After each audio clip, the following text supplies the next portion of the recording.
This video is a bit controversial, but it's designed to make you think.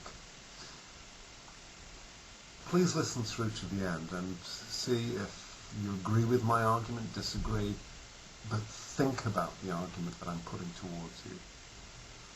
I'm going to show you God now, and then I'm going to read the reasons why I believe this is God. Here's God. Let's start by looking at the unique properties of water. It's the only known substance to exist in all three states: liquid, gas and solid. It's the only substance known that expands when its state changes from liquid to solid. It's the universal solvent and therefore capable of containing anything. Through erosion it can reduce mountains to silt and renew the land. Life began in it, making water the earth's womb. When scientists look at life out in the cosmos, it's water that they're looking for, to give them a sign that life could be present. It's the force behind all the other elements of earth, air and fire, so it's the most fundamental element. If you break water down into constituent elements, hydrogen and gas, and then recombine them in the same proportions, you get a pollution-free gas called HHO, or Brown's gas. This gas can burn through nearly anything. It can melt tungsten, the hardest metal known to science. This normally requires 6,000 degrees centigrade to achieve, yet you can pass your hand through the flame without getting burnt, since the flame only burns at about 250 degrees Celsius.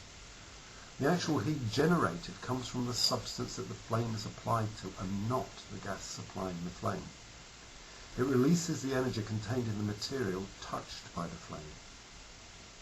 You can use Brown's gas to burn any biohazard, including radioactive substances, and it will neutralize them.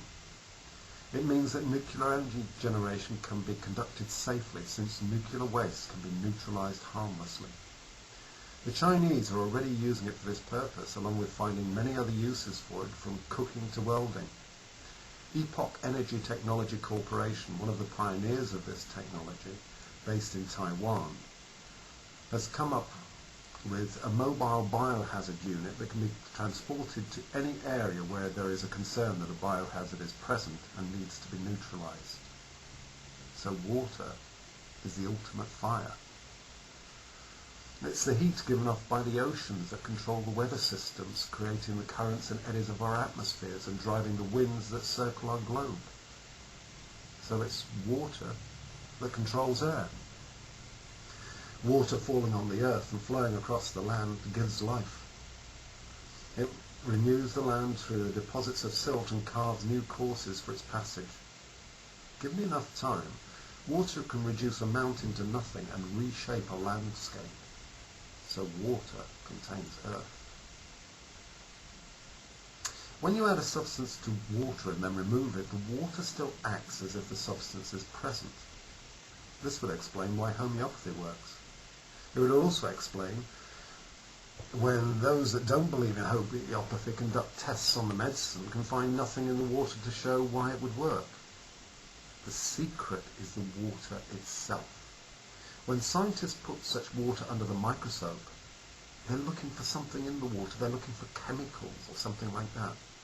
They're not looking at the molecular structure to see if that's different. So they miss out the clue that what they're looking to find is actually there, but in a different form. Nor are they aware of how delicate such a structure is. When a homeopath makes a homeopathic preparation, there is almost a ritualistic tapping of the vial containing the preparation. What if tapping allows specific molecular strings in the water to form? Water molecules can combine into several molecular groupings and also long strings. Can these strings carry a memory of what the water had previously contained? Can they contain a thought, an idea, even an emotion, as well as the imprint of something that had previously been in it? All the information in the world contained on computers is ultimately stored in binary. Now, binary is just a series of noughts and ones strung together.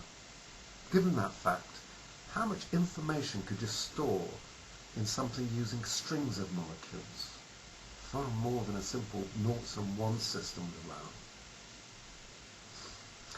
Dr. Emoto in Japan experimented with water and demonstrated that it does indeed have a memory. He could imprint emotions onto the water. Water that was blessed and then flash frozen had a beautiful crystalline structure.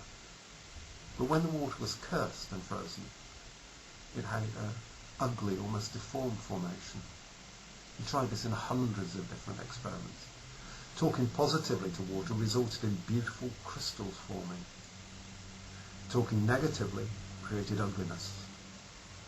If humans have such an effect on water outside of themselves, what effects do our thoughts and emotional states have on the water within us? Could it be that water is the ultimate inner teachings behind all religions? In order to become a Christian and think about this, you have to be baptized with water. You cannot become a Christian without water, because without water you cannot be baptized. Why is water so fundamental to Christianity that without its presence you can't be admitted to the church? Baptism is supposed to spiritually cleanse you, but surely only God can perform such a mystical act. In Islam, it's believed that water existed before the heavens and the earth, and that man is made from water, as is all life. God's throne was supposed to have rested on water. But what if both the throne and God were made of water too? Think how many stories there are of holy waters or springs, what of Lourdes and other such places. We have long known of the miraculous curing properties of water. Holy water has also been credited with remarkable properties, yet this is just normal water that has been blessed. How can the act of blessing water produce such results? Jung's idea of a collective unconscious has never been fully explained. Even Jung never seemed to quite come to grips with it. But maybe the medium of water explains even that. Through water, we are all connected. All life, everything on the planet. Through its memory, we can transmit ideas to one another and pick up ideas, merely by sipping a glass of water or breathing the water vapour that surrounds us. There's a theory called the 100th monkey theory that believes that once you have a critical number of people that understand something, suddenly all people can understand the same thing. It's like reaching a critical mass, a breakthrough point. Could water explain this phenomena? As an example, when Einstein came up with his theory of relativity, only a handful of people in the entire world were capable of understanding it. Yet now it's taught in schools. How does this transmission of ideas and information happen? What if it's something in the water? And what if that something is ideas? The transmission of ideas is happening faster and faster. As the global population has exploded, so have the number of new ideas and technologies. The more people, the more water being consumed, breathed, and passed on, and the more connected we become. Our species is evolving intellectually at an exponential rate, and maybe it's not just down to the internet and faster methods of communication. Perhaps it's down to something far more fundamental. If you were God and contained all the thoughts, ideas and feelings of all living creatures on a planet and across the entire universe, would your mind be anything like ours? Would you look or be anything like us? Water can carve out valleys and erode mountains. It can drown us and sustain us. It is the divine that is ever present in our lives. It lives within us and all around us. When we bless it, it reacts. When we curse it, it knows. It hears our prayers. There'll be links down below to the technologies and people that I've mentioned.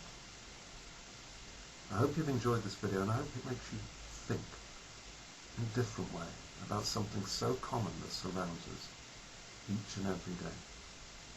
Bye for now.